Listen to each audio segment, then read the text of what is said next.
예, 안녕하세요. 여러분들 반갑습니다. 이번 시간에 대차거래의 이해와 거래 절차에 대해서 함께 공부하는 시간을 갖도록 하겠습니다. 대차거래란 주식을 장기 보유하는 금융회사가 일정 기간 이를 필요로 하는 금융기관에 빌려주는 거래를 의미합니다. 즉, 주식을 빌리기 원하는 사람에게 주식을 가지고 있는 사람이 대차 약정을 맺고 해당 주식을 빌려주는 거래를 말합니다. 주식을 빌려주는 사람은 그 대가로 일정한 수수료 수익을 벌고 빌리는 사람은 담보를 제공하고 주식을 빌려 다양한 투자 전략을 펼칠 수 있습니다. 그렇기 때문에 대차거래는 공매도와 떼어놓을 수 없는 관계가 있습니다. 공매도가 주식을 빌려서 파는 것이기 때문입니다. 네, 요것이 이제 대차거래의 일반적인 정의라고 볼 수가 있겠습니다. 뭐 저번 시간에 우리가 공매도 원리 공부하면서 상황 시나리오를 한번 작성을 해봤죠. 여기서 이제 갑돌이가 홍길동에 한 주를 빌린 거, 빌린 것을 이제 한 주 현재가에 매도해가지고 용어 공매도죠. 그 다음에 현금 10,000원을 보유하는 거. 요 부분 있잖아요. 요 부분이 대차거래 진행이죠. 그 다음에 갑돌이가 한 주를 7,000원에 1월 30일날 사갖고 돌려주는 거. 환매수, 쇼커버링. 다시 매수하는 거. 그래서 이제 저번 시간에 대차거래 요 부분이 대차거래라고 말씀드렸습니다. 요거를 약간 일정한 프로세스 일처리 진행 방향 그거에 대해서 좀 살펴보려고 하는데요. 뭐 그림 보시게 되면은 대략 감이 오시긴 할 겁니다. 대차 및 공매도 거래의 흐름 그림인데요. 계략도 대차 및 공매도 거래 흐름 계략도라고 보시면 되겠습니다. 여기 얘기한 것처럼 뭐 이제 대여자가 있겠죠. 그리고 중개 기간이 있습니다. 그리고 차입자가 있고 증권시장이 있습니다. 증권시장이라고 한다면 뭐 코스닥 코스피라고 생각하시면 돼요. 대여자가 대여를 합니다. 어디에?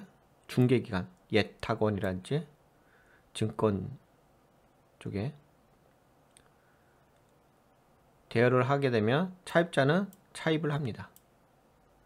이게 대여를 할 때 차입자가 하고 이 중개기관이 있어요. 중개기관. 특히 이제 예탁원, 예탁결제원이라고 하거든요. 이 예탁원의 대차거래 확정 시스템 운영 구조 요 그림도 있긴 한데 여하튼 간에 기본적으로 대여자하고 차입자 중간에 중개기관이 있습니다.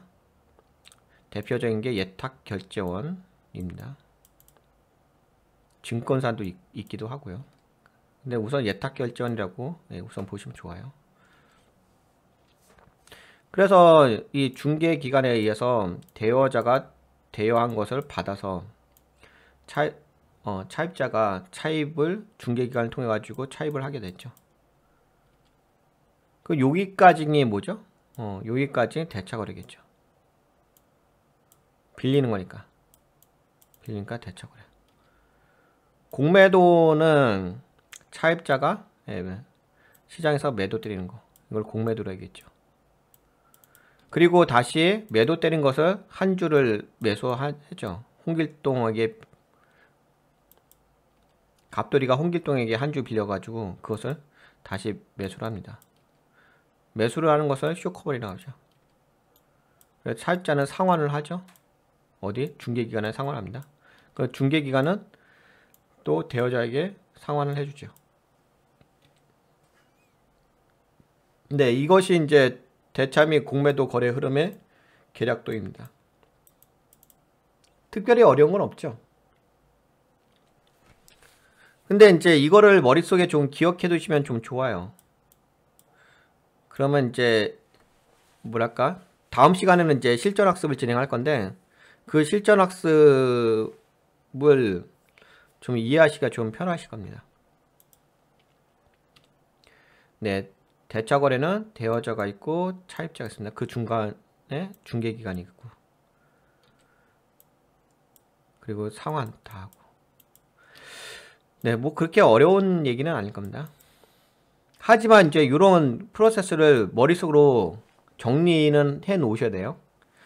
뭐 제가 지금 이 그림을 보고서 말씀드리니까 뭐 어려운 건 없으시긴 한데 이해는 해주셔야 돼요. 이해.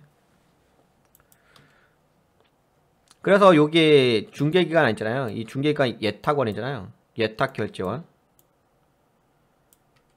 대차거래 계약 확정 시스템 운영 구조. 이것도 계약도. 네. 우선 예탁원에서 대차거래 계약 확정 시스템이라는 게 있어요. 확정 시스템. 우선은 확정 시스템이 가운데 딱 있죠. 대차거래 계약 확정 시스템 가운데 있고. 대차 계약을 입력을 하죠. 차입자가. 그리고 대여자도 대차 계약 정보를 입력합니다. 어디다가? 대차 거래 계약 확정 시스템에다가 입력을 해요. 뭐 컴퓨터로 입력하겠죠. 그리고 확정 내역을 통지합니다. 똑같이 이 확정 시스템에서 확정 내역을 통지를 합니다. 그리고 차입자는 네, 여기서 대차 계약 확정이 되면은 차입자는 차입 신청 및 담보를 제공합니다. 증권 대차 중개 시스템에. 그러면 대여자도 대여 신청을 합니다. 대여해주겠다 신청해주고, 차입자도 차입 신청 및 담보를 제공합니다. 차입할 때는 담보 제공을 합니다. 담보 제공이라는 게 있어요. 그리고 체결이 되면은 체결 통보해주고, 대여자에게, 차입자에게도 체결 통보해줍니다. 네, 1년에 이런 과정이 있습니다. 그러면 우리나라는 이제 차익 공매도가 기본이라고 했잖아요. 차익 공매도 및 대차거래 절차. 요 그림은 예탁결제원에서 만들어 놓은 계약도인데요.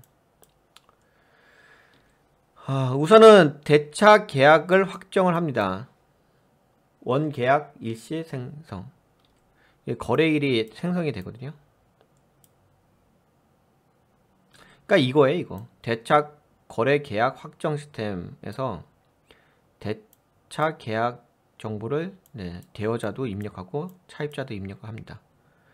그러면 이 중개, 여기 예탁원이 요거 중개원이죠. 중개 시스템에서 확정 내용을 통보를 해줘요. 대여자에게도 통보해주고 차입자에게도 통보해줍니다.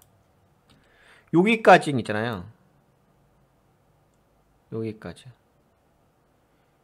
네, 여기까지 대차 계약 확정입니다. 프로세스. 이게 확정, 이게 먼저 돼야 돼요. 확정. 그리고 나서 공매도 주문을 할 수 있습니다. 공매도 주문해야 할 수가 있고, 그 다음에 대차 계약을 체결합니다. 여기 체결하죠. 차입 신청하고 담보 제공하고 대여 신청해주고, 그 증권 대차 중개 시스템에서 체결 통보해주고 체결 통보해줍니다. 이것이 이제 대차 계약 체결이고, 네, 시장에서 결제가 되는 거고. 근데 여기서 좀 잘 보실 게 뭐가 있냐면, 이게 좀 헷갈릴 수가 있는 부분이 있어요. 대차 거래가 대차 계약 확정과 대차 계약 체결이잖아요. 이게 대차 거래잖아요. 공매도는 공매도 주문이잖아. 그리고 시장 결제하는 것도 공매도잖아요. 근데 여기 위에 그림을 봐보세요. 위에 그림을 보시게 되면 이미 대차 차입자하고 대여자가 여기서 모든 게 다 정리가 돼요. 그렇죠? 그리고 공매도는 여기서 진행돼요. 그렇죠? 이 계약도로만 본다면 딱 나눠서, 그렇죠? 대차 거래가 다 끝나고 나서 그 다음에 공매도 거래가 되잖아요. 이 계약도 딱 보시면 아시잖아. 근데 지금 이 두 번째 계약도 보시게 되면은 대차 거래가 여기도 있고 여기도 있잖아요. 그 중간에 공매도 주문이 들어가잖아. 이게 좀 신기하지 않으세요? 아니, 대차 거래가 다 끝나야지 공매도 거래가 돼야 되는 건데, 그쵸? 이게 원래 이렇게 돼야 되잖아요. 근데 이게 이렇게 되어 있지 않아요. 현실적으로. 대차 계약 확정을 하게 되면 공매도 주문이 들어가고 그 다음에 차입 증권을 수령을 합니다. 시장에서 결제가 되고. 다시 말씀드릴게요. 이거 잘 이해를 하셔야 돼요. 이거 어렵게 이해하시면 안 되고. 원래는요, 딱 보시게 되면은 대차 거래 이렇게 다 끝나고 나서 예, 공매도 거래가 되잖아요. 그렇죠? 이렇게 보시게 되면.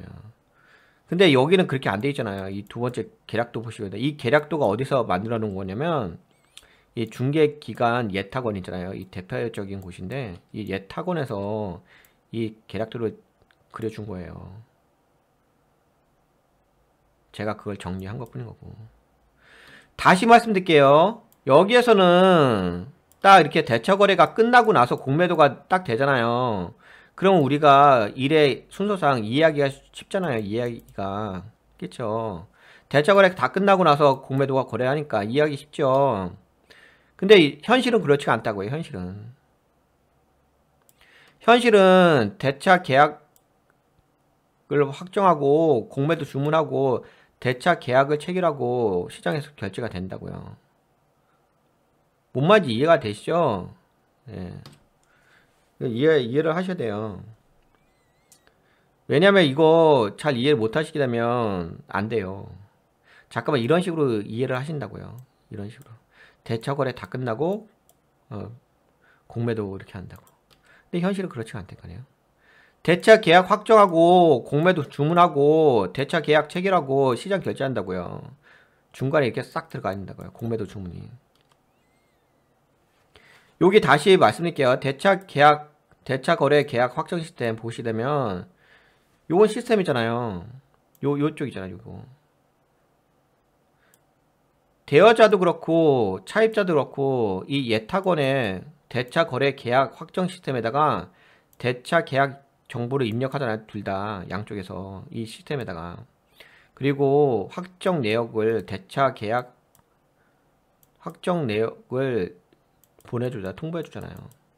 여기까지 이거라니까요. 이거 이게 이거라니까 이거. 그리고 나서 차입 신청 및 담보를 제공한다고요. 그러면 대여자도 대여 신청을 여기다 중개 시스템에다 입력을 한다고요. 그러면 체결 통보를 이게 체결이 되면 체결 통보를 이렇게 전달해 준다고. 체결 여기죠.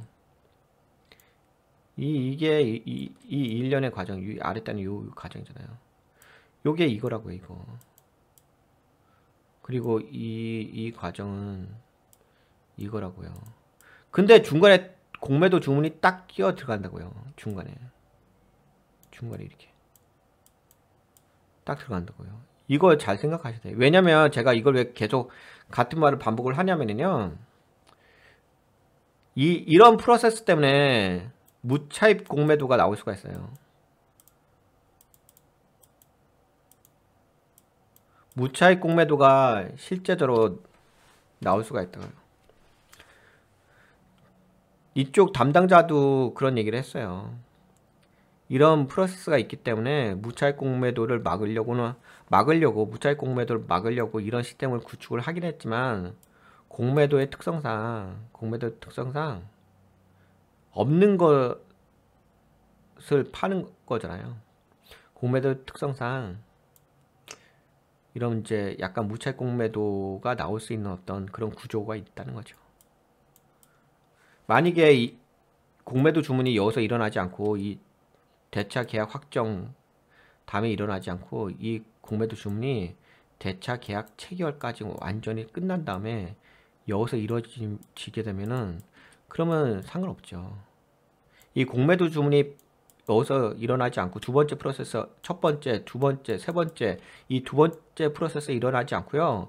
첫 번째가 대차 계약 확정하고 대차 계약 체결하고 그 다음에 공매도 주문이 일로 들어가게 되면은 그러면 위에 그림 있잖아 이거처럼 이렇게 딱 대차 거래 끝나고 공매도 되는 거잖아요. 근데 그게 아니라니까요. 이 대차 이 사이에 공매도 주문이 들어간다고요. 그래서 이런 프로세스로 현실적으로 되어 있기 때문에 무차익 공매도가 나올 수가 있다고요.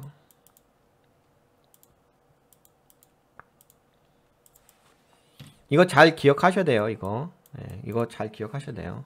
공매도 주문은 대차 계약을 확정하면은 공매도 딱 여기서 대차 계약을 확정했잖아요. 그럼 공매도 주문이 바로 들어갈 수 있어요. 공매도 주문이 바로 들어가고 나서 대차 계약 체결이 이 차입증권 있잖아요. 대차 계약 차입증권이 딱 올 거 아니야. 그걸 나중에 받아도 된다고요.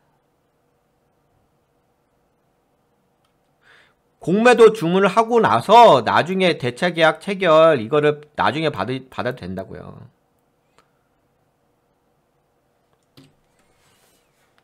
여기까지 이해가 되셨죠? 이런 프로세스로 되어 있습니다.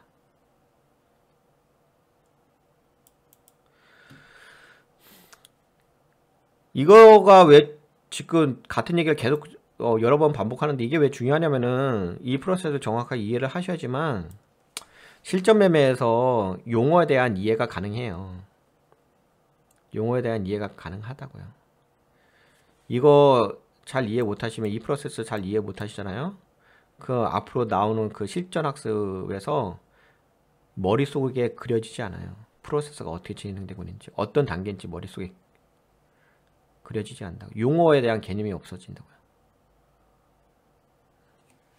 그러니까 이 그림 정확하게 이해하세요.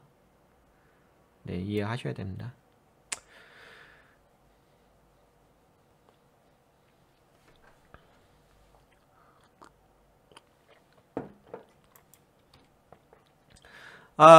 그러면은 이 그림은 다 설명해 드렸어요. 설명해 드렸고, 그 다음에 여러분들 그 용어 좀 설명해 드릴게요. 대차거래는 대주거래하고 대차거래가 되는데 같은 얘기예요. 뭐 대여거래도 있어요. 용어 중에 대여거래도 있고요, 대차거래도 있고요, 대주거래도 있어요. 다 같은 말이에요. 빌려준다는 거예요. 빌려준다는 거. 대여해준다. 같은 얘기예요. 대주는 개인이 빌리는 거예요. 개인이. 이용 대상자가 이 중개기관을 통해서 이 차입자가 누구냐면 차입자가 개인 투자자예요. 개인 투자자일 때는 대주거래, 용어를 그렇게 쓰는 거예요. 예, 대주거래. 개인 투자일 땐 대주거래라고 하는 거고, 대차거래라고 한다면은 기관 투자자하고요, 외국인, 여기 차입자가요, 예, 기관 투자자하고 외국인이에요.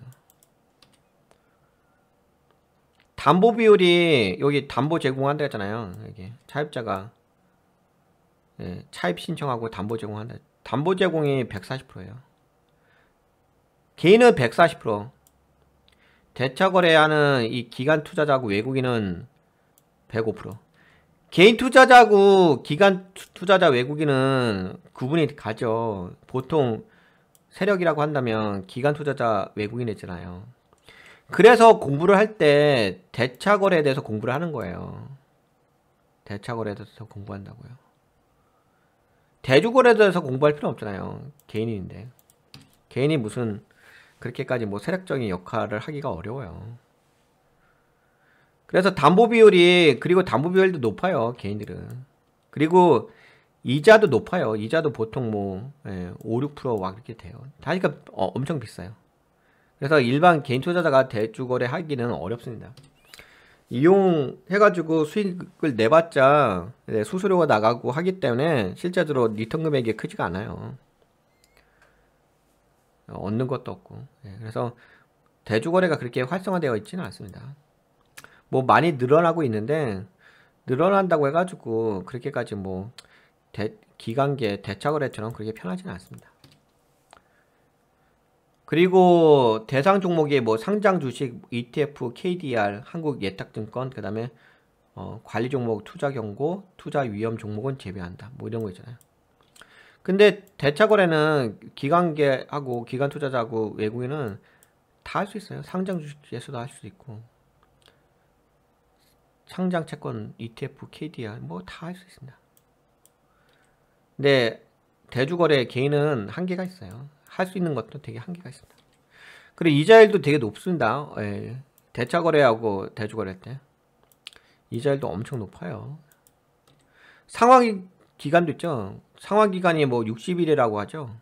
뭐 90일까지도 늘린다고 하는데, 근데 그래봤자 제가 도토리 키재기인데, 이 대차거래는 예, 기관계하고 외국인은 빌리게 되면 상환 기한이 없어요. 네, 상환 기한이 없습니다. 상환 기한. 그냥 떨어질 때까지 계속 하락할 때까지 기다리면 돼요. 하여간 이거 보시게 되면 개인은 이런 대주거래 하는 게 어려워요. 현실적으로 불가능하다고 보시면 될 것 같습니다. 해봤자 남는 것도 없고. 그래서 우리가 제가 저번 시간에 여러분들에게 이렇게 말씀드린 거잖아요. 공매도를 해가지고 뭐 차익이 3천을 벌었다, 이런 게 중요하지 않다고 했잖아요. 3천을 벌었어요, 이게 안 중요하다고 얘기했잖아요. 이 프로세스가 중요하다고 했지. 왜? 어차피 공매도는 개인보다는 당연히 외국인, 특히 외국인이 가장 많이 공매도 하죠. 그 다음에 기관 투자자. 어차피 세력이 이용하는 게 대차거래지. 개인들이 그렇게 뭐 이용해가지고 크게 시장에 파급력을 주는 세력은 아니거든요. 그리고 그렇게 대주거래를 하는 것도 그래 쉬운 일은 아니고요. 쉬운 일도 아니고, 그 다음에 돈도 못 벌고요. 돈도 크게 벌 수 있는 것도 아니고요. 그래서 거의 무의미하다고 보시면 돼요. 개인 투자자의 어떤 이 대주거래는 우리가 고민할 영역은 아니고요. 예, 그래 무의미하다고 생각해요. 무의미하다. 별 의미 없다. 그래서 대처거래를 안다는 것은 세력들이 지금 어떻게 준비하고 있는지, 공매도에 대해서 어떻게 준비하고 있는지, 그거에 대해서 알아가는 거죠.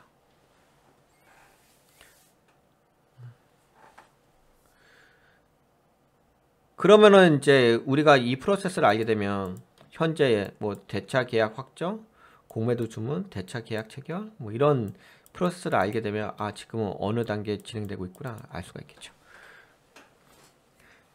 그 얘기는 우리가 대차 거래를 이해한다는 것은 세력들의 어떤 공매도 진행 절차가 현재 어디까지 진행되고 있는지, 그것을 우리가 이해를 하는 거예요. 그러니까 세력에 대해서 이해를 하는 거예요. 세력에 대해서 이해를 하는 겁니다. 그래서 저번 시간에 말씀드린 게 뭐 3천을 벌었어요가 중요한 게 아니라 이런 과정이 중요하다고 했잖아요. 이런 과정. 이 프로세스를 알게 되면 아, 지금 세력들이 어떻게 공매도를 활용하려고 준비하고 있는지, 그거를 미리 캐치할 수가 있다는 거죠. 그런 시그널들을 우리가 알 수가 있어요. 뭐 100% 알 수 있는 건 아닌데 그래도 어느 정도 감은 잡을 수 있어요. 그래서 지금 이거 잘 머릿속에 기억해 두고 계세요. 이게 되게 웃긴 게 뭐냐면은 이 프로세스 있잖아요. 이 프로세스 되게 웃긴 게 뭔지 아세요? 아까 전에도 뭐 이게 뭐 대차거래 끝나지도 않은 상태에서 공매도 주문이 들어가잖아요. 그러니까 차입직권을 수령하지도 않은 상태에서. 근데 현실적으로 이게 이렇게 운영이 돼요. 근데 대차거래가 체결됐다고 한다는 거는 여기에 여기 대차 계약이 체결됐다 라는 것은 여기라고, 여기 2단계라고. 근데 그냥 대차 계약 확정만 돼도, 대차 계약 확정만 된다 하더라도요, 공매도 주문이 들어간다고요. 그리고 나중에 대차 계약 체결이 돼요. 그래서 차입증권을 수령해요. 공매도가 미리 들어가는 거예요. 공매도가 미리 들어갑니다.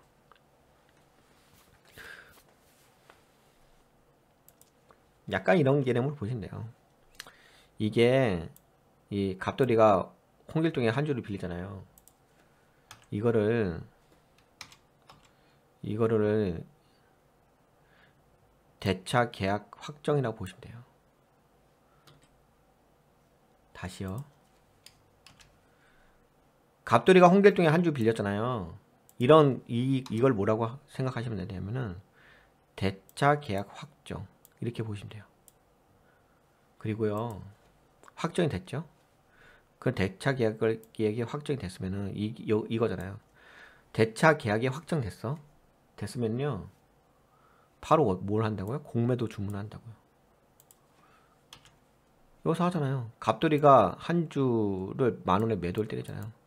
공매도잖아요. 공매도. 매도라고 매도. 없는데 매도 때린다니까요. 대차 계약이 체결돼가지고, 아니, 대차 계약 확정이 돼가지고, 그 다음에 공매도 주문한다고요. 이거 공매도 주문하잖아요. 갑돌이가 이 주식을 10,000원에 매도를 하잖아요. 공매도 주문하는 거잖아요. 공매도 주문하고, 그 다음에 공매도 주문하니까 차입증권이 오죠. 대차 계약 체결이 완료가 되죠. 갑돌이가 10,000원을 보유하게 되죠. 시장에서 매도를 때리니까. 매도를 때리니까, 네, 시장에서 매도를 때리니까, 네, 돼요? 10,000원을 갖게 되죠. 그러니까 이거예요, 이거. 그러다 보니까 이 단계가 이거라니까요. 이거. 그래서 대차거래라고 하죠. 이거 암기하시면 좀 어려워요. 암기하시면 어려우시고, 지금 제가 얘기했던 이전 상황하고 빗대어서 생각해 보시면 돼요. 이런 거구나, 이런 거구나, 이렇게 생각하시면 돼요. 근데 이거 아셔야 돼요. 공매도 주문이 어디에서 들어갔는지 대차 계약 체결 전에 들어가요. 같은 얘기 엄청 반복했습니다. 그 다음에 이제 대차 거래 그 특징을, 이거 왜 그러냐면은 실전학습 공부하실 때 이게 그림에 머릿속에 있어야 된다니까요. 이게 머릿속에 있으셔야지만 이게 딱 그 단어를 이해하시기가 쉬워요. 근데 이게 머릿속에 딱 정리가 안 되시면은 앞으로 나오는 용어 있잖아요. 실전에서 쓰는 용어를 이해하기 어려워요. 그래서 같은 얘기 계속 반복한 거예요. 익숙해지시라고. 이해하시라고. 네, 대차거래 특징에 대해서 말씀드릴게요. 대차거래 특징.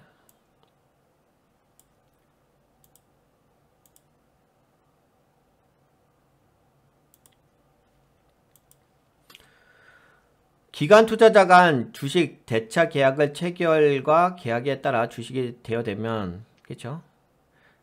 기관 투자 간이죠. 네, 여기 보시는 대차 거래는 기관 투자자 간, 그렇죠?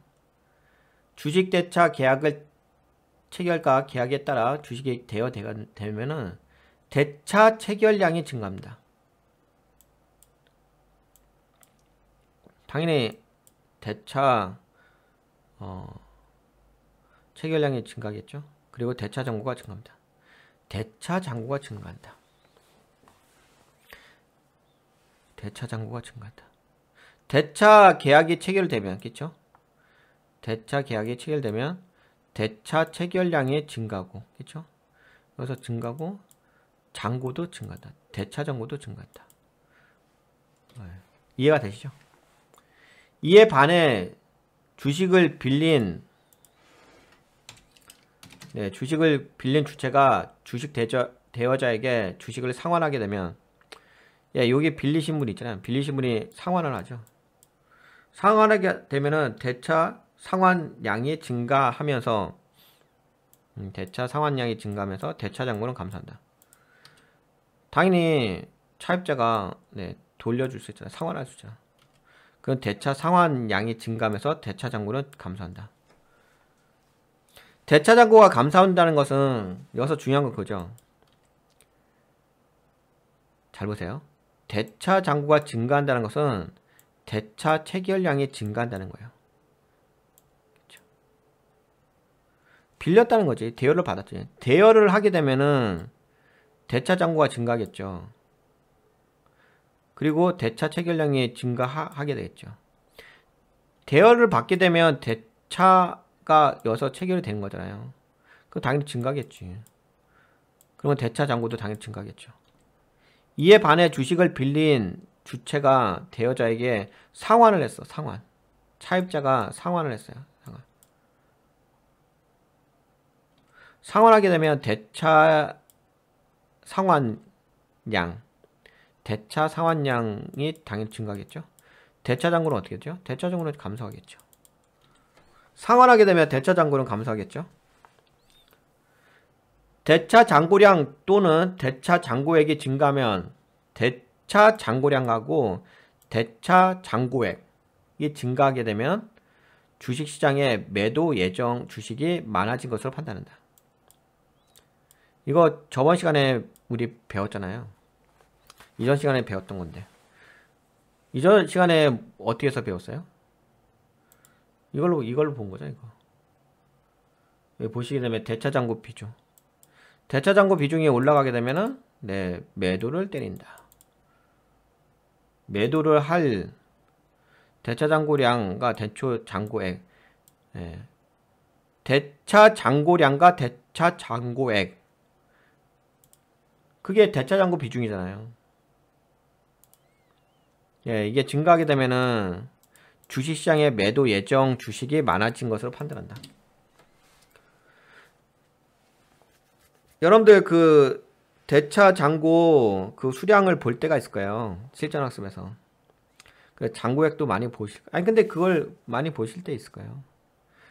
근데 그때 대차 잔고량하고 잔고액이 증가하게 되면 그냥 증가하는구나 이렇게 생각하시면 안 되고, 앞으로 주식시장에 매도 예정인 매도할 주식이 많아졌구나 라고 보시면 되죠. 근데 대부분 여러분들 그 주가를 보게 되면 대부분 주가가 이렇게 올라갈 때 대차 잔고도 같이 올라가요. 통상적으로. 그래서 나중에 크게 많이 올라갔을 때 여기서 매도를 확 때려버리죠. 그러면 주가 폭락해버리죠.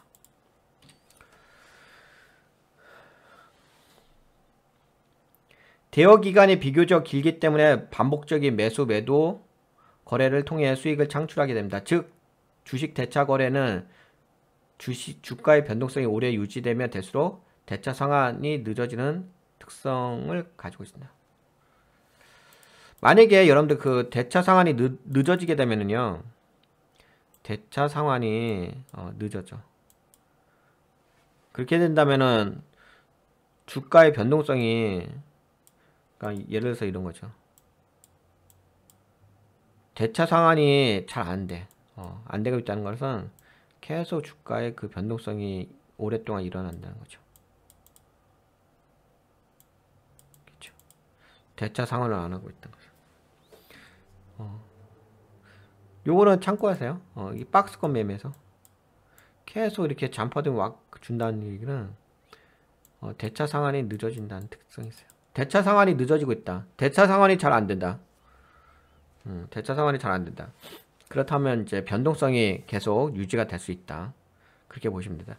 다시 말씀드릴게요. 대차 상환이 잘 안 된다. 그러면 변동성이 계속 오랫동안 유지가 될 수 있다. 변동성이 많아진다. 대차 상환이 잘 안 되면은. 다시요. 대차 상환이 잘 안 된다면은, 대차 상환이 늦어진다면 변동성이 유지가 된다. 오랫동안. 요거 잘 기억해 두세요. 이거 실전학습에서 지금 얘기한 거 다 써먹을 거예요. 이 개념을 지금 설명한 거 잘 익혀 두셔야 돼요. 머릿속에 익혀 두셔야 돼요. 지금은 이제 대차거래, 이번 시간은 대차거래 이해와 거래 절차에 대해서 설명드렸어요. 이게 좀 화면에 글씨가 많죠.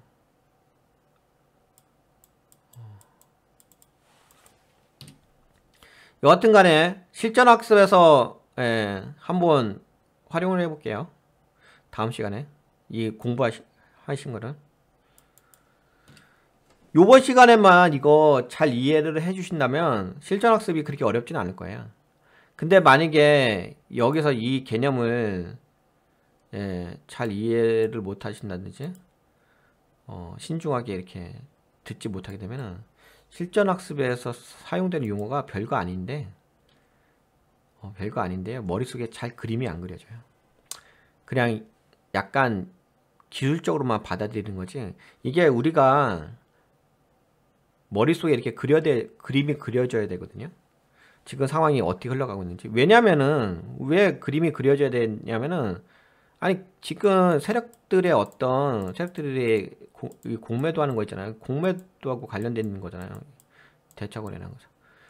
세력들이 공매도에 대한 어떤 그 원인 분석할 때 이 프로세스를 알아야 되거든요. 어떻게 진행되고 있는지. 그거 모르면은 분석이 안 되죠. 그렇죠. 그냥 수박 겉핥기식이죠. 여하튼 간에 이 영상은 좀 여러 번 지금 잘 그러니까 이해가 되시긴 하셨을 것 같긴 한데, 왜냐면 제가 같은 얘기를 너무 반복해가지고 이해가 되셨을 것 같긴 한데, 네, 그럼에도 불구하고 혹시나 이해가 안 되시면은 네, 두세 번이라도 네, 반드시 네, 다시 시청해주세요. 네, 그러면 실전학습으로 넘어갈까요? 네, 다음 시간에 실전학습으로 바로 넘어가도록 하겠습니다. 네, 여러분들 지금까지 장시간 시청해주셔서 너무 감사했습니다. 안녕.